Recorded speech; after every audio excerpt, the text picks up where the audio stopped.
ಮಹಾಸಭೆಯ 50ನೇ ವರ್ಷದ ಸುವರ್ಣ ಮಹೋತ್ಸವ ಆಚರಣೆ ಅತ್ಯಂತ ವೈಭವೋಪೇತವಾಗಿ ಅರ್ಥಪೂರ್ಣವಾಗಿ ಆಚರಿಸಲ್ಪಡ್ತಾ ಇದೆ. ಇವತ್ತು ನಾಳೆ ನಿನ್ನೆಯಿಂದಲೇ ಪ್ರಾರಂಭ ಆಯಿತು. ವಿಶೇಷವಾಗಿ ಇವತ್ತು ನಾಳೆ ಈ 2 ದಿವಸಗಳಲ್ಲಿ ರಾಜ್ಯದ ಎಲ್ಲ ಕಡೆಯಿಂದಲೂ ಬ್ರಾಹ್ಮಣ ಸಮಾಜದವರನ್ನು ಇಲ್ಲಿಗೆ ಆಹ್ವಾನ ಮಾಡಲಾಗಿ ಅನೇಕ ಕಡೆಗಳಿಂದ ಇವತ್ತು ನಾಳೆ ಇಲ್ಲಿಗೆ ಆಸ್ತಿಕ ಜನರು ಬಂದಿದ್ದೀರಿ. ಈ ಒಂದು ಕಾರ್ಯಕ್ರಮದಲ್ಲಿ ಭಾಗವಹಿಸಲಿಕ್ಕೆ ಇವತ್ತು ಎಲ್ಲರೂ ಸಹ ಇಲ್ಲಿಗೆ ಬಂದಿದ್ದೀರಿ. ಹೇಗೆ ಈ ಒಂದು ಕಾರ್ಯ ಅನ್ನೋದು ಎಷ್ಟು ದೊಡ್ಡದಾಗಿ ನಡೀತಾ ಇದೆ ಅಂತಂದರೆ ಅದಕ್ಕೊಂದು ಉದಾಹರಣೆ ಹೇಳಬೇಕು ಅಂತಂದರೆ, ನಾವು ಇಲ್ಲಿ ಇವತ್ತು ಈ ಕಾರ್ಯಕ್ರಮ ಮುಗಿಸ್ಕೊಂಡು ಇಲ್ಲಿಂದ ಬಳ್ಳಾರಿಗೆ ಹೋಗಬೇಕಾಗಿದೆ. ಆದರೆ ಬಳ್ಳಾರಿಗೆ ಹೋಗಬೇಕು, ಇಲ್ಲಿಂದ ಬಳ್ಳಾರಿ ತನಕ ಹೋಗಬೇಕು ಅಂತಂದರೆ ನಾವು ಒಂದೇ ಸಲ ಹೋಗ್ಲಿಕ್ಕೆ ಆಗೋದಿಲ್ಲ. ನಮ್ಮ ಮಾಧ್ಯಾಹ್ನಿಕ ಅನುಷ್ಠಾನ ಮುಗಿಸ್ಕೊಂಡು ಮತ್ತು ಸಾಯಂಕಾಲದ ಅನುಷ್ಠಾನದೊಳಗೆ ನಮ್ಮ ವ್ಯವಸ್ಥೆಯಲ್ಲಿ ಇಲ್ಲಿಂದ ಬಳ್ಳಾರಿ ತನಕ ಹೋಗಲಿಕ್ಕೆ ನಮಗೆ ಆಗೋದಿಲ್ಲ. ಮಧ್ಯೆಯಲ್ಲಿ ಎಲ್ಲಾದರೂ ಒಂದು ಕಡೆ ನಿಲ್ಲಬೇಕು. ಆಗ ನಾವು ಮಧ್ಯೆಯಲ್ಲಿ ಒಂದು ಊರಿನಲ್ಲಿ ನಿಂತು ಅಲ್ಲಿಂದ ಮುಂದಕ್ಕೆ ಹೋಗಬೇಕು ಅಂತ ಹೇಳಿದಾಗ ಆ ಊರಿನವರೆಲ್ಲ ಹೇಳಿದರು, ಸ್ವಾಮಿ ತಾವು ನಮ್ಮ ಊರಿಗೆ ಬರ್ತಾ ಇರೋದು ತುಂಬ ಸಂತೋಷ, ತುಂಬ ವರ್ಷಗಳಾದಮೇಲೆ ನಮ್ಮ ಊರಿಗೆ ಬರ್ತಾ ಇದ್ದೀರಿ, ತುಂಬ ಸಂತೋಷ. ಆದರೆ ಒಂದು ವಿಚಾರ ಏನು ಅಂತಂದರೆ, ಈ ಊರಿನಲ್ಲಿ ಬ್ರಾಹ್ಮಣ ಮಹಾಸಭೆಯವರು ತುಂಬ ಜನ ಇದ್ದಾರೆ. ಮತ್ತು ಈ ಊರು ಮಾತ್ರ ಅಲ್ಲ, ಇನ್ನೂ ಸುತ್ತಮುತ್ತ ಸುಮಾರು ತಾಲೂಕುಗಳಲ್ಲಿ ಬ್ರಾಹ್ಮಣ ಸಮಾಜದವರೆಲ್ಲ ತಾವಿಲ್ಲಿ ಬಂದಾಗ ಆಹ್ವಾನ ಮಾಡಬೇಕು ಅಂತ ನಾವು ಸಂಕಲ್ಪ ಮಾಡಿದ್ವಿ. ಆದರೆ ಈಗ ನಮಗೆಲ್ಲರಿಗೂ ಸಹ ಸೂಚನೆ ಬಂದಿದೆ, ಎಲ್ಲರೂ ಸಹ ಇಲ್ಲಿಗೆ ಬರಬೇಕು, ಈ ಕಾರ್ಯಕ್ರಮ ನಾವು ಅನಿವಾರ್ಯವಾಗಿ ಅಲ್ಲಿಗೆ ಹೋಗಬೇಕಾಗಿದೆ, ಹಾಗಾಗಿ ನಾವು ಸ್ವಾಗತ ಮಾಡಲಿಕ್ಕೆ ಕಷ್ಟ ಆಗುತ್ತೆ ಆ ಸಂದರ್ಭದಲ್ಲಿ ಅಂತ ಹೇಳಿದರು. ಆಗ ನಾನು ಹೇಳಿದೆ, ಹೌದಪ್ಪ ನೀವು ಹೇಳ್ತಿರೋದು ಸರಿಯಾದ ವಿಚಾರ, ಖಂಡಿತವಾಗಿಯೂ ಎಲ್ಲರೂ ಅಲ್ಲಿಗೆ ಹೋಗಬೇಕು. ಈ ಕಾರ್ಯಕ್ರಮಕ್ಕೆ ಇಡೀ ನಮ್ಮ ಹಿಂದೂ ಸಮಾಜವೇ ವಿಶೇಷವಾದಂತಹ ಒಂದು ಐಕಮತ್ಯವನ್ನು ಹೊಂದಬೇಕು. ಇದೊಂದು ಐಕಮತ್ಯ ಜಗದ್ಗುರು ಶ್ರೀ ಆದಿಶಂಕರ ಭಗವತ್ಪಾದಾಚಾರ್ಯರು 1200 ವರ್ಷಗಳ ಹಿಂದೆ ಈ ಒಂದು ಐಕಮತ್ಯದ ಮಾರ್ಗವನ್ನು ಅವರು ಉಪದೇಶ ಮಾಡಿದ್ದು ಮಾತ್ರ ಅಲ್ಲದೆ ಎಲ್ಲರಲ್ಲೂ ಒಂದು ಐಕಮತ್ಯವನ್ನು ಉಂಟು ಮಾಡಿದ್ದಾರೆ. ಹಾಗಾಗಿ ಇಂತಹ ಒಂದು ಐಕಮತ್ಯ ಇದನ್ನು ನೋಡಿದಾಗ ಮನಸ್ಸಿಗೆ ತುಂಬ ಸಂತೋಷವಾಗುತ್ತೆ. ಇದೇ ರೀತಿಯಾದಂತಹ ಒಂದು ಐಕಮತ್ಯ ಸದಾಕಾಲ ಸಮಾಜದಲ್ಲಿ, ಬ್ರಾಹ್ಮಣ ಸಮಾಜದಲ್ಲೂ ಮತ್ತು ವಿಶೇಷವಾಗಿ ನಮ್ಮ ಹಿಂದೂ ಧರ್ಮದಲ್ಲೂ ಸಹ ಈ ರೀತಿಯಾದಂತಹ ಒಂದು ಐಕಮತ್ಯ ಸದಾಕಾಲ ಇರಲಿ. ತದ್ವಾರ ನಮ್ಮ ಒಂದು ಧರ್ಮದ ಜಾಗೃತಿ ಇನ್ನೂ ಹೆಚ್ಚಿನ ರೀತಿಯಲ್ಲಿ ಆಗಲಿ, ಧರ್ಮಾಚರಣೆಗಳು ಇನ್ನೂ ಹೆಚ್ಚಿನ ರೀತಿಯಲ್ಲಾಗಲಿ. ತದ್ವಾರ ಎಲ್ಲರೂ ವಿಶೇಷವಾಗಿ ಈ ಒಂದು ಸಂದರ್ಭದಲ್ಲಿ ನಾವು ಹೇಳಬಯಸುವಂತಹದ್ದು, ಈ ಒಂದು ಬ್ರಾಹ್ಮಣ್ಯದ ರಕ್ಷಣೆಯನ್ನು ವಿಶೇಷವಾಗಿ ಮಾಡಿಕೊಳ್ಳಬೇಕಾದದ್ದು ಮನುಷ್ಯನ ನಮ್ಮ ಕರ್ತವ್ಯವಾಗಿದೆ. ಬ್ರಾಹ್ಮಣ್ಯದ ಒಂದು ರಕ್ಷಣೆ ಅಂತಂದರೆ ಬ್ರಾಹ್ಮಣನಿಗಾಗಿ ಶಾಸ್ತ್ರಗಳಲ್ಲಿ ವಿಶೇಷವಾಗಿ ಹೇಳಲ್ಪಟ್ಟಂತಹ ಧರ್ಮಗಳ ಆಚರಣೆ. ಇಲ್ಲಿ ಧರ್ಮದ ರಕ್ಷಣೆ ಅಂತಂದರೆ ಅದರ ಆಚರಣೆ, ವಿಶೇಷವಾಗಿ ಅದನ್ನು ಆಚರಣೆ ಮಾಡುವುದು. ಎಷ್ಟು ಶ್ರದ್ಧೆಯಾಗಿ ನಾವು ಇದನ್ನು ಆಚರಣೆ ಮಾಡ್ತೀವೋ ಅಷ್ಟು ನಮ್ಮ ಧರ್ಮವನ್ನು ನಾವು ಕಾಪಾಡಿಕೊಂಡ ಹಾಗಾಗುತ್ತೆ. ಇದನ್ನು ಕಾಪಾಡಿಕೊಳ್ಳುವಂತಹ ಪ್ರಯತ್ನದಲ್ಲಿ ಅನೇಕ ವಿಧವಾದಂತಹ ಸಂಕಷ್ಟಗಳನ್ನು ನಾವು ಎದುರಿಸಬೇಕಾಗಿ ಬರುತ್ತೆ. ಆದರೆ ಆ ಸಂಕಷ್ಟಗಳು ಬಂದಾಗ ಒಂದೊಂದು ಸಹ ನಾವು ಕಾಪಾಡಿಕೊಳ್ಳಬೇಕು ಅನ್ನುವಂತಹ ಒಂದು ಸಂಕಲ್ಪ ಇನ್ನೂ ದೃಢವಾಗ್ತಾ ಹೋಗಬೇಕು. ಕಷ್ಟ ಬಂದ ತಕ್ಷಣ ಅಯ್ಯೋ ಸಾಕು ಇನ್ನು ನಮ್ಮ ಕೈಯಲ್ಲಿ ಆಗೋದಿಲ್ಲ ಅಂತ ಬಿಡ್ತಾ ಹೋಗಬಾರ್ದು. ಇನ್ನೂ ಅದನ್ನು ಬೆಳೆಸ್ಕೊಳ್ತಾ ಹೋಗ್ಬೇಕು, ಸಂಕಲ್ಪವನ್ನು ಇನ್ನೂ ಗಟ್ಟಿ ಮಾಡ್ಕೊಳ್ತಾ ಹೋಗಬೇಕು. ಆದರ್ಶವನ್ನು ತೋರಿಸಬೇಕಿದ್ರೆ ಮುಖ್ಯವಾಗಿ ನಮ್ಮ ಸಂಸ್ಕಾರಗಳನ್ನು ಉಳಿಸುವಂತಹ, ಅದನ್ನು ಪಾಲಿಸುವಂತಹ ಕೆಲಸ ಸಮಾಜದಿಂದ ಆಗಬೇಕು. ಅಂತಹ ಕೆಲಸಗಳಿಗೆ ಇಂತಹ ದೊಡ್ಡ ಸಮ್ಮೇಳನಗಳು ಅದು ನಾಂದಿ ಆಗಬೇಕು. ಯಾಕೆಂದರೆ ನಾವು ಇಂತಹ ಸಮ್ಮೇಳನಗಳನ್ನು ಮಾಡಿ ಇದರಿಂದ ಸಂಕುಚಿತರಾಗೋದಲ್ಲ, ನಾವು ಇದರಿಂದ ಇನ್ನಷ್ಟು ನಾವು ವಿಶಾಲವಾದಂಥ ಮನಸ್ಥಿತಿಯನ್ನು ನಾವು ಹೊಂದಬೇಕು. ಯಾಕೆಂದರೆ ಇವತ್ತು ನಮಗೆ ಪ್ರಸ್ತುತ ಕಾಲಘಟ್ಟದಲ್ಲಿ ಹಿಂದೂ ಸಮಾಜ ಒಗ್ಗಟ್ಟಾಗುವಂತಹ ಬಹಳವಾದಂತಹ ಅನಿವಾರ್ಯತೆ ಇದೆ. ಹಾಗಿರುವಾಗ ಎಲ್ಲ ಸಮಾಜಗಳು ಕೂಡ ತಳಮಟ್ಟದಲ್ಲಿ ಈ ರೀತಿಯಾಗಿ ಒಗ್ಗಟ್ಟಾದರೆ ಖಂಡಿತವಾಗಿಯೂ ಮತ್ತು ಸಮಷ್ಟಿಯಲ್ಲಿ ಇಡೀ ಹಿಂದೂ ಸಮಾಜ ಒಗ್ಗಟ್ಟಾಗಲಿಕ್ಕೆ ಅದು ಕಾರಣ ಆಗ್ತದೆ. ಇವತ್ತು ಬ್ರಾಹ್ಮಣ ಸಮಾಜದಲ್ಲಿ ಕೂಡ ಬಹಳಷ್ಟು ಯಾವುದೇ ಭೇದ ಭಾವಗಳಿದ್ದರೂ ಕೂಡ ಇಂತಹ ಸಮ್ಮೇಳನದ ಸಂದರ್ಭದಲ್ಲಿ ನಾವು ಅದನ್ನು ಬಿಟ್ಟು ಮುಂದುವರೆಯುವಂಥ ಒಂದು ಸಂಕಲ್ಪವನ್ನು ನಾವು ಮಾಡಬೇಕು. ಯಾಕಂದರೆ ಆಚಾರಗಳಲ್ಲಿ ವ್ಯತ್ಯಾಸಗಳಿರ್ಬೋದು, ಆದರೆ ಆಚಾರ್ಯರಲ್ಲಿ ನಮಗೆ ಯಾವುದೇ ರೀತಿಯಾದಂಥ ವ್ಯತ್ಯಾಸಗಳಿಲ್ಲ. ಎಲ್ಲರೂ ಕೂಡ ವಂದನೀಯರು, ಎಲ್ಲರೂ ಕೂಡ ಪೂಜನೀಯರು. ಹಾಗಿರುವಾಗ ಇರುವಂತಹ ಎಲ್ಲ ಬೇರೆ ಬೇರೆ ಪಂಥಗಳಿರ್ಬೋದು, ಬೇರೆ ಬೇರೆ ಮತದವರು ಇರ್ಬೋದು, ಎಲ್ಲರೂ ಕೂಡ ನಾವೆಲ್ಲ ಹಿಂದೂಗಳು, ನಾವೆಲ್ಲ ಹಿಂದೂ ಸಮಾಜದ ಭಾಗ ಅನ್ನುವಂಥ ಒಂದು ಭಾವನೆಯನ್ನು ಇಟ್ಟುಕೊಂಡು ಅದಷ್ಟೇ ಇಲ್ಲಿ ಇವತ್ತು ಇಂತಹ ಒಂದು ಬೃಹತ್ ಸಮ್ಮೇಳನವನ್ನು ಮಾಡುವ ಮೂಲಕ ಇದರ ಅಧ್ಯಕ್ಷರಾದಂಥ ಶ್ರೀ ಹಾರ್ನಾಳ್ ಅಶೋಕ್ ಅವರು ಅಂತೆಯೇ ಅವರೊಂದಿಗಿರುವಂಥ ಎಲ್ಲ ಕಾರ್ಯಕರ್ತ ಬಂಧುಗಳು ಅತ್ಯಂತ ಯಶಸ್ವಿಯಾಗಿ ಇಂತಹ ಒಂದು ಕಾರ್ಯಕ್ರಮದಲ್ಲಿ ಹಮ್ಮಿಕೊಂಡಿದ್ದೀರಾ. ನಿಮಗೆಲ್ಲರಿಗೂ ನಮ್ಮ ಆತ್ಮೀಯವಾದ ಅಭಿನಂದನೆಗಳನ್ನು ತಿಳಿಸ್ತಾ, ಸಚಿವರು, BJP ರಾಜ್ಯಾಧ್ಯಕ್ಷರು, ಬೇರೆ ಬೇರೆ ಕ್ಷೇತ್ರಗಳ ಶಾಸಕರು ಎಲ್ಲರೂ ಉಪಸ್ಥಿತರಿದ್ದೀರಾ. ಎಲ್ಲರಿಗೂ ನಮ್ಮ ಆರಾಧ್ಯ ಮೂರ್ತಿಗಳ ಶ್ರೀ ದಕ್ಷಿಣಾಮೂರ್ತಿ ಗೋಪಾಲಕೃಷ್ಣ ಸ್ವಾಮಿ ಆರೋಗ್ಯ ಭಾಗ್ಯಗಳನ್ನು ನೀಡಲಿ ಹರಿಸಿ ಅನ್ನೋದಾಗಿ ಈ ಸಂದರ್ಭದಲ್ಲಿ ವಿಶೇಷವಾದ ಪ್ರಾರ್ಥನೆ ಮಾಡ್ತಾ, ಬಂದಂತಹ ಎಲ್ಲ ಬಂಧುಗಳಿಗೆ, ಸಮಾಜ ಬಾಂಧವರಿಗೆ, ಹಿಂದೂ ಬಾಂಧವರಿಗೆ ಮತ್ತೊಮ್ಮೆ ಶ್ರೀದೇವರ ಅನುಗ್ರಹವನ್ನು ಕಾಂಕ್ಷಿಸ್ತಾ ಮಾತಿನಿಂದ ವಿರಮಿಸ್ತಾ ಇದ್ದೇನೆ. ಸರ್ವೇ ಜನಾಃ ಸುಖಿನೋ ಭವಂತು. ಓಂ ಶಾಂತಿ ಶಾಂತಿ ಶಾಂತಿ. ಮಹಾಸಭಾದ ಅದ್ಭುತವಾದಂತಹ 50 ಪ್ರಹ್ಲಾದ್ ಜೋಶಿಯವರು ಅಖಿಲ ಕರ್ನಾಟಕ ಬ್ರಾಹ್ಮಣ ಮಹಾಸಭಾದ ಸ್ವರ್ಣ ಯುಗದ 50 ವರ್ಷಗಳ ಸಾಧನೆಯ ಪ್ರತಿಬಿಂಬದಂತಿರುವಂತಹ ಸ್ಮರಣ ಸಂಚಿಕೆಯನ್ನು ಈ ದಿವ್ಯ ವೇದಿಕೆಯಿಂದ ನಿಮ್ಮೆಲ್ಲರ ಸಮಕ್ಷಮದಲ್ಲಿ ಲೋಕಾರ್ಪಣೆ ಮಾಡುತ್ತಾ ಇದ್ದಾರೆ. ಇದು ಚಿರಕಾಲ ನೆನಪಿನಲ್ಲಿ ಉಳಿಯತಕ್ಕಂತಹ ಒಂದು ಅವಿಸ್ಮರಣೀಯವಾದಂತಹ ಕ್ಷಣ. ಜೋರದ ಚಪ್ಪಾಳೆ ಬರಲಿ.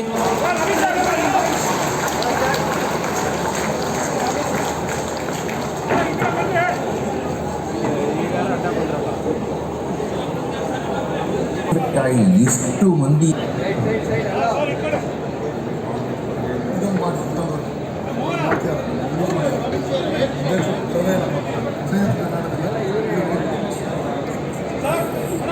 ಇದೇ ಸಂದರ್ಭದಲ್ಲಿ ಸಂಯುಕ್ತ ಕರ್ನಾಟಕದ ಸಂಪಾದಕರಾದಂತಹ ಮಹಾಬಲ ಸೀತಾಳಬಾಬಿ ಅವರು ಸಂಸ್ಕೃತದಿಂದ ಕನ್ನಡಕ್ಕೆ ಅನುವಾದ ಮಾಡಿರುವ ಸಂಪೂರ್ಣ ಚಾಣಕ್ಯ ನೀತಿ ಪುಸ್ತಕ ಇಂದು ಈ ಮಹಾವೇದಿಕೆಯಲ್ಲಿ ಲೋಕಾರ್ಪಣೆ ಆಗುತ್ತಿದೆ. ಅಖಿಲ ಕರ್ನಾಟಕ ಬ್ರಾಹ್ಮಣ ಮಹಾಸಭೆಯ ಸುವರ್ಣ ಮಹೋತ್ಸವದ ವೇದಿಕೆಯಲ್ಲಿ ಮಹಾಬ್ರಾಹ್ಮಣ ಚಾಳ ಗಣ್ಯರು ಜೊತೆ ಸೇರಿ ಈ ಪುಸ್ತಕವನ್ನು ಲೋಕಾರ್ಪಣೆ ಮಾಡುತ್ತಿದ್ದಾರೆ. ಲೇಖಕ ಮಹಾಬಲದ ಸೀತಾಳಬಾವಿ ಮತ್ತು ಪ್ರಕಾಶಕರಾದಂತಹ ವಸಂತ ಪ್ರಕಾಶನದ ಮುರಳಿ ಶ್ರೀನಿವಾಸ್ ಅವರು ಕೂಡ ಈ ಸಂದರ್ಭದಲ್ಲಿ ವೇದಿಕೆಯಲ್ಲಿ ಜೊತೆ ಸೇರಿದ್ದಾರೆ.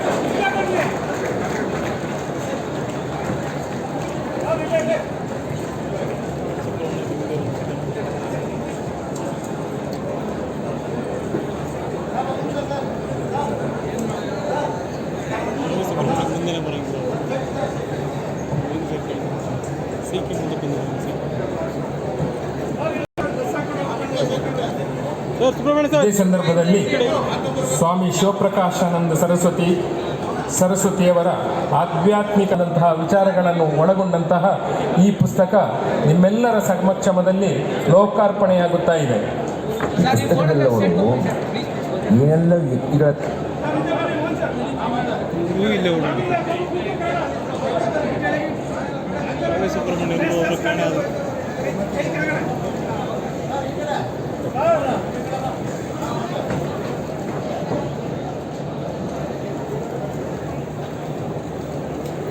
ಎಂಬಂತಹ ಪುಸ್ತಕ ಇದೀಗ ಲೋಕಾರ್ಪಣೆಗೊಳ್ಳುತ್ತಾ ಇದೆ. ನೂತನವಾಗಿ ಆಂಧ್ರ ಭಾಷೆಯಲ್ಲಿ ರಚಿಸಲ್ಪಟ್ಟು ಯು ಶ್ರೀನಿವಾಸ ಶಾಸ್ತ್ರಿಗಳಿಂದ ಈ ಮಹಾಸಮ್ಮೇಳನದ ಅಧ್ಯಕ್ಷತೆ ವಹಿಸಿರುವಂಥ ಹಿರಿಯ ವಕೀಲರು ಆಗಿರುವಂಥ ಅಶೋಕ್ ಹಾರ್ನಳ್ಳಿಯವರ, ಸಹೋದರಿ ಶೋಭಾ ಕರಂದ್ಲಾಜೆ ಅವರ, ನಮ್ಮ ಪಕ್ಷದ ಅಧ್ಯಕ್ಷರು, ಶಾಸಕರು, ಸ್ನೇಹಿತರಾದಂಥ ಶ್ರೀಮಾನ್ BY ವಿಜೇಂದ್ರ ಅವರ,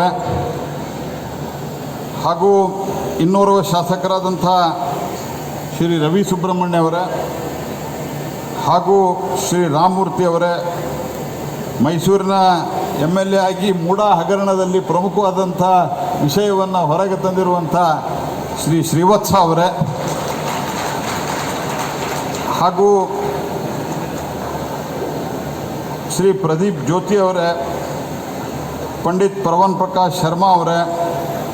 ಇದು ಊಟ ಗೀಟ ಎಲ್ಲ ಮುಗೀಲಿ, ಮಧ್ಯಾಹ್ನ 4 ಗಂಟೆಗೆ ಒಂದು ಕಾರ್ಯಕ್ರಮ ಮಾಡ್ತೀರಿ ನೋಡ್ರಿ ಅಂತ.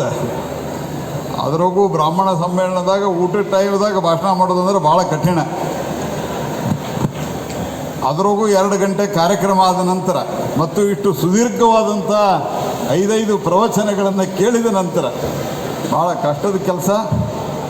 ಆದರೆ ನಾನು ಆರಂಭದಲ್ಲಿ ಇವತ್ತು ಅಖಿಲ ಕರ್ನಾಟಕ ಬ್ರಾಹ್ಮಣ ಮಹಾಸಮ್ಮೇಳನದ ಈ ಸ್ವರ್ಣ ಸಂಭ್ರಮದಲ್ಲಿ ಇಡೀ ರಾಜ್ಯಾದ್ಯಂತದಿಂದ ಇಷ್ಟೊಂದು ದೊಡ್ಡ ಸಂಖ್ಯೆಯಲ್ಲಿ ಸಮಾಜದ ಎಲ್ಲ ಬಂಧುಗಳು ಬಂದು ಅತ್ಯಂತ ಸಂತೋಷದಿಂದ ಬೆಳಿಗ್ಗೆ ಸರಿಯಾದ ಸಮಯಕ್ಕೆ, ನಮ್ಮ ಕಾರ್ಯಕ್ರಮ ಲೇಟಾಗಿದೆ, ನಮ್ಮದು 11:30 ಅಂತಿತ್ತು, ಆದರೆ ಸ್ವಾಮಿಗಳವರ ಕಾರ್ಯಕ್ರಮ ಸಂದರ್ಭದಲ್ಲಿ ಇಷ್ಟೊಂದು ದೊಡ್ಡ ಸಂಖ್ಯೆಯಲ್ಲಿ ಬಂದಿರೋದು ನನಗೆ ಭಾಳ ಸಂತೋಷವನ್ನು ತಂದಿದೆ. ನಾನು ಶ್ರೀಮಾನ್ ಅಶೋಕ್ ಹಾರನಹಳ್ಳಿ ಮತ್ತು ಅವರ ತಂಡಕ್ಕೆ ಹೃತ್ಪೂರ್ವಕವಾದಂಥ ಅಭಿನಂದನೆಯನ್ನು ಸಲ್ಲಿಸ್ತೀನಿ. ಇವತ್ತು ನಮ್ಮ ಬ್ರಾಹ್ಮಣ ಸಮಾಜ ಅನೇಕ ರೀತಿಯಾದಂಥ ಸಮಸ್ಯೆಗಳನ್ನು ಎದುರಿಸಿಯೂ ಸಹಿತ ಒಟ್ಟಾರೆ ಸನಾತನ ಧರ್ಮದಲ್ಲಿ ಇರಬಹುದು ಅಥವಾ ನಮ್ಮ ನಾಡಿನ ಸಮಸ್ಯೆಗಳು ಬಂದಾಗ, ಸನಾತನ ಧರ್ಮದ ಮೇಲೆ ಆಕ್ರಮಣ ಆದಾಗ ಗಟ್ಟಿಯಾಗಿ ಎದುರಿಸುವಂಥ ಒಂದು ಸಮಾಜ ನಮ್ಮದು. ಇದರ ಹಿಂದೆ ಇರುವಂಥ ಉದ್ದೇಶ, ಬ್ರಾಹ್ಮಣ ಅನ್ನೋದು ಒಂದು ಕೇವಲವಾದಂಥ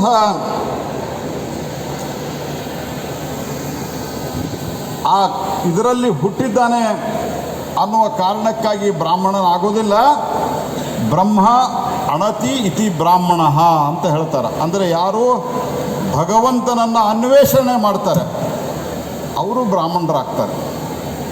ಹಾಗಾಗಿ ನಾನು ಹೇಳೋದಿಷ್ಟೇ, ಆ ದಿಕ್ಕಿನತ್ತ ಇವತ್ತು ಸಾಮಾಜಿಕ ವ್ಯವಸ್ಥೆಗಳು ಬದಲಾವಣೆಯಾದಂಥ ಈ ಸಂದರ್ಭದಲ್ಲಿ ನಾವು ನಮ್ಮ ಆಚರಣೆಗಳನ್ನು ಬಿಡಲಾರದೆ, ನಮ್ಮ ಇತಿಹಾಸವನ್ನು ಮರೆಯಲಾರದೆ, ಯಾಕಂದರೆ ಇಡೀ ಸಮಸ್ತವಾದಂಥ ದೇಶವನ್ನು, ಹಿಂದೂ ಸಮಾಜವನ್ನು ಒಟ್ಟಿಗೆ ತೆಗೆದುಕೊಂಡು ಹೋಗುವಂಥ ಕೆಲಸವನ್ನು ನಾವು ಮಾಡಬೇಕಾಗಿದೆ.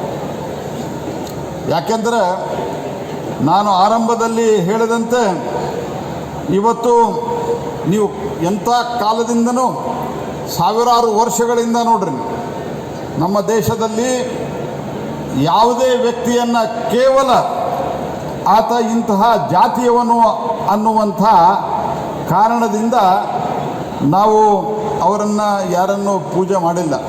ನಾವು ವಿಷ್ಣು ಪುರಾಣದಲ್ಲಿ ಹೇಳಿರುವಂಥದ್ದೇನು, ಉತ್ತರಂ ಯತ್ ಸಮುದ್ರಸ್ಥ ಹಿಮಾದ್ರೈಶ್ಚ ಇವ ದಕ್ಷಿಣಂ ವರ್ಷಂ ತದ್ ಭಾರತಂ ನಾಮ ಭಾರತೀಯತ್ರ ಸಂತತಿ ಅಂತೇಳಿ. ಹಾಗಾಗಿ 5,000 ವರ್ಷಗಳ ಹಿಂದೆ ಈ ವಿಷ್ಣು ಪುರಾಣ ರಚನೆ ಆಗಿರಬಹುದು ಅನ್ನುವಂಥ ಒಂದು ಅಂದಾಜಿದೆ. ಹಾಗಾಗಿ ಈ ಎಲ್ಲ ಸಂಗತಿಗಳನ್ನು ಗಮನಿಸಿದಾಗ ನಾವು ಸನಾತನ ಧರ್ಮ ಅನ್ನೋದಕ್ಕೂ ಕೂಡ ಸಂಕುಚಿತವಾದಂಥ ಒಂದು ಅರ್ಥವನ್ನು ಕೊಡಲಾರದೆ, ಇವತ್ತು ಎಲ್ಲರನ್ನೂ ಯಾರಲ್ಲಿ ಗುಣ ಇದೆ ಅವರನ್ನು ಪೂಜಿಸುವಂಥ ಕೆಲಸವನ್ನು ಮಾಡಿದ್ದೇವೆ. ಮರ್ಯಾದಾ ಪುರುಷೋತ್ತಮನಾದಂಥ ರಾಮ, ಆ ರಾಮನಿಗೆ ಭವ್ಯವಾದಂಥ ಮಂದಿರವನ್ನು ಕಲ್ಪಿಸಿದಂಥದ್ದು ಇತ್ತೀಚೆಗೆ 500 ವರ್ಷಗಳ ಹೋರಾಟದ ನಂತರ. ಅಂಥ ಮರ್ಯಾದಾ ಪುರುಷೋತ್ತಮ ರಾಮ, ಆತ ಬ್ರಾಹ್ಮಣನಲ್ಲ, ಆದರೆ ರಾಮಾಯಣದ ವಿಲನ್ ಆದಂಥವನು ಆತ ರಾವಣ, ಆತ ಬ್ರಾಹ್ಮಣ. ಆತನನ್ನು ಪೂಜಿಸ್ಲಿಲ್ಲ ನಾವು. ರಾಮಾಯಣವನ್ನು ರಚನೆ ಮಾಡಿದಂಥ ವಾಲ್ಮೀಕಿ ಅದರ ನಿರ್ಮಾಪಕ, ಆತನನ್ನು ನಾವು ಪೂಜೆ ಮಾಡ್ತೀವಿ, ರಾಮನನ್ನು ಪೂಜೆ ಮಾಡ್ತೀವಿ, ರಾವಣನನ್ನು ಪೂಜೆ ಮಾಡೋದಿಲ್ಲ. ಇದರ ಅರ್ಥನೇ ಗುಣಕ್ಕೆ ಪ್ರಾಧಾನ್ಯವಾದಂಥ ಕೊಟ್ಟಂಥ ಒಂದು ಸಮಾಜ ಇದು. ಹಿಂದೂ ಸಮಾಜನೂ ಇದೆ, ಬ್ರಾಹ್ಮಣ ಸಮಾಜನೂ ಇದೆ. ಕೃಷ್ಣ, ವೇದವ್ಯಾಸರು, ಈ ರೀತಿಯ ಹಲವು ಉದಾಹರಣೆಗಳನ್ನು ನಾವು ಕೊಡಬಹುದು. ಕನಕದಾಸ, ಕಬೀರದಾಸ ಇವರ ಭಜನೆಗಳನ್ನೆಲ್ಲ ನಾವು ಹೇಳ್ತೀವಿ.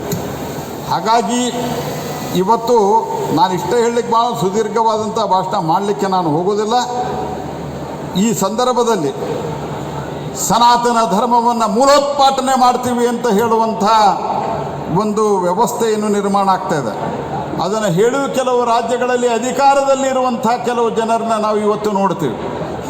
ಅಂಥ ಒಂದು ಆಕ್ರಮಣದ ವಿರುದ್ಧ ಒಂದು ಕಾಲದಲ್ಲಿ ಮೊಘಲರು, ಹೂಣರು, ಈ ರೀತಿಯ ಬ್ರಿಟಿಷರು ಅನೇಕರು ಬಂದು ನಮ್ಮ ಸಂಸ್ಕೃತಿಯ ಮೇಲೆ, ನಮ್ಮ ಧಾರ್ಮಿಕ ಪರಂಪರೆಯ ನಂಬಿಕೆಯ ಮೇಲೆ ಆಕ್ರಮಣ ಮಾಡಿದರೆ, ಇವತ್ತು ಅದೇ ಒಂದು ನಮ್ಮ ಸಮಾಜದಲ್ಲೇ ಹುಟ್ಟಿದಂಥ, ನಮ್ಮ ದೇಶದಲ್ಲೇ ಹುಟ್ಟಿದಂಥ ಜನ ನಾವು ಸನಾತನ ಧರ್ಮದ ನಿರ್ಮೂಲನೆ ಮಾಡ್ತೀವಿ ಅಂತ ಹೇಳ್ತಾ ಹೊರಟಿದ್ದಾರೆ.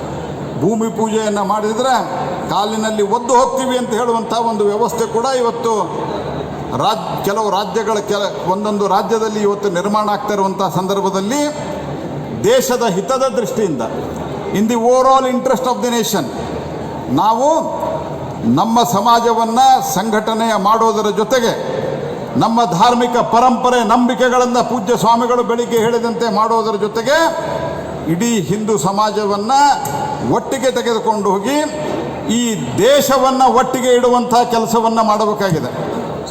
ಬ್ರಾಹ್ಮಣ ಮಹಾಸಭೆ ಪ್ರಾರಂಭ ಆಗಿ 50 ವರ್ಷ ಆಯಿತು. ಹಾಗಾಗಿ ಇದಕ್ಕೆ ಒಂದು ಸುವರ್ಣ ಸಂಭ್ರಮ ಅಂತ ಆಚರಣೆ ಮಾಡ್ತಾ ಇದ್ದೀವಿ. ಇವತ್ತಾಗಲೇ ಶೃಂಗೇರಿ ಗುರುಗಳು, ಆಮೇಲೆ ಆವರಿ ಮಠದ ಗುರುಗಳು, ಶಿವಗಂಗೆ ಶೃಂಗೇರಿ ಮಠದ ಸ್ವಾಮಿಗಳು, ಮರಳುವನೆ ಸ್ವಾಮಿಗಳು, ಹೀಗೆ ಅನೇಕ ಯತಿಗಳು ಬಂದು ಆಶೀರ್ವಚನವನ್ನು ನೀಡಿದ್ದಾರೆ. ಅದಾದ ನಂತರ ಪ್ರಹ್ಲಾದ್ ಜೋಶಿ ಮತ್ತು ಶೋಭಾ ಕರಂದ್ಲಾಜೆ ಅವರು, ವಿಜಯೇಂದ್ರ ಅವರು, ಇವರು ಸಹ ಒಂದು ಉದ್ಘಾಟನಾ ಮಾಡಿದ್ದಾರೆ.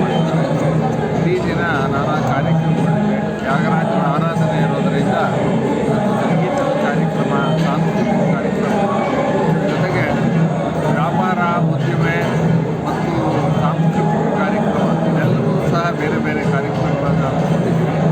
150 ಬಿಸ್ನೆಸ್ ಸ್ಟಾಲ್ಗಳಿದೆ. ಹಾಗಾಗಿ ಇವತ್ತು ನಾಳೆ ಇಡೀ ಕರ್ನಾಟಕದಿಂದ ಎಲ್ಲ ಭಾಗಗಳಿಂದ ಬಂದು ಸೇರಿ ಈ ಒಂದು ಸಮಾವೇಶ ಯಶಸ್ವಿ ಆಗತಕ್ಕಂಥ ರೀತಿ ನಡೀತಾ ಇದೆ.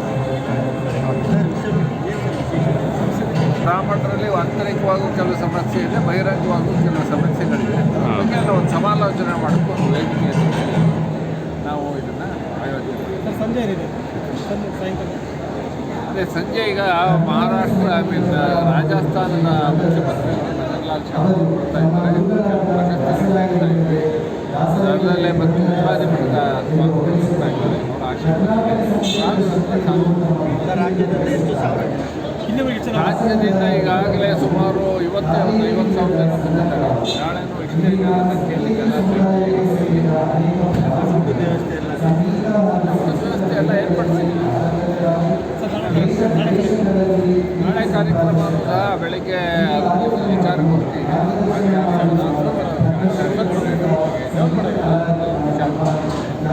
ಅದಾದ ಮೇಲೆ ಒಂದು ಸಭಾ ಕಾರ್ಯಕ್ರಮ ಅನೇಕ 5ವರೆಗೂ ಬರ್ತಾ ನಿರ್ಣಯಗಳನ್ನು ಕೈಗೊಂಡು ಆಲೋಚನೆ ಮಾಡಿದರೆ, ಒಂದು ದೇವಾಲಯಗಳಿಗೆ ಸ್ವಾಯತ್ತ ನೀಡುವುದು, ಎರಡನೇದು ಎಕನಾಮಿಕ್ ಸೆಕ್ಷನ್ ರಾಜ್ಯದಲ್ಲಿ ಜಾರಿಗೊಳಿಸುವುದು, ಎರಡನೇದು ಎಲ್ಲ ಹಿಂದೂಗಳಿಗೆ ಸೇರಿದಂಥ ವಕ್ಫ್ ಆಸ್ತಿಗಳನ್ನು ವಾಪಸ್ ಆಲೋಚನೆ ಮಾಡಿ ನಾಳೆ ನಿರ್ಣಯ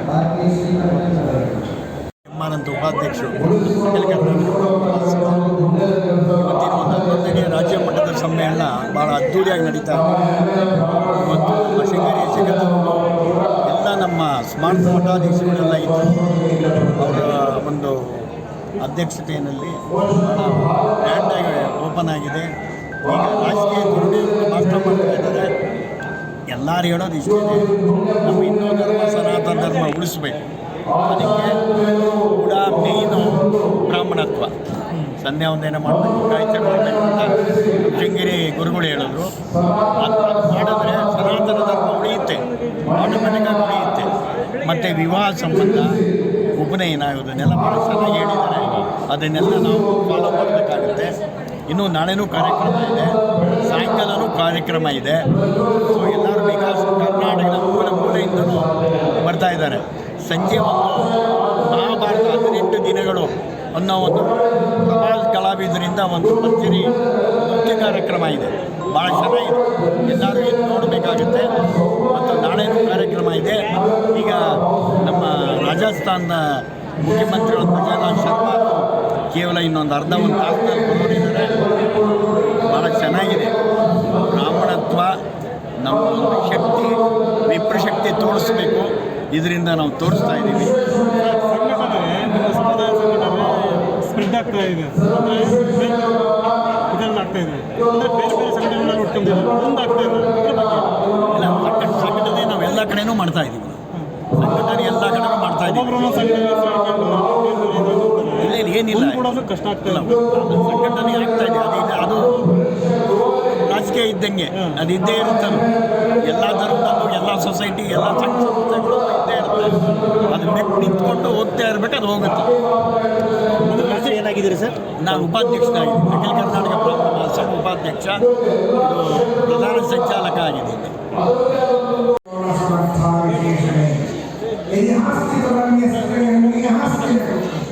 ಮಹಾಭಾರತದಲ್ಲಿ ಇಲ್ಲದೆ ಇಲ್ಲದೇ ಇಲ್ಲ ಪ್ರವೇಶ. ಮಹಾಭಾರತ ಅಮೃತ ಅಕ್ಷೀಣ ಮತ್ತು ನಕ್ಷೀಣ ಭೃತದಸ್ತು ಹತೋಹತಃ. ಈ ಕಡೆ ಬನ್ನಿ ಸರ್. ಅವನ ಜೀವನದಲ್ಲಿ ಏನು ಕಳೆದುಕೊಂಡು ಕರುಣೆಯಿಂದ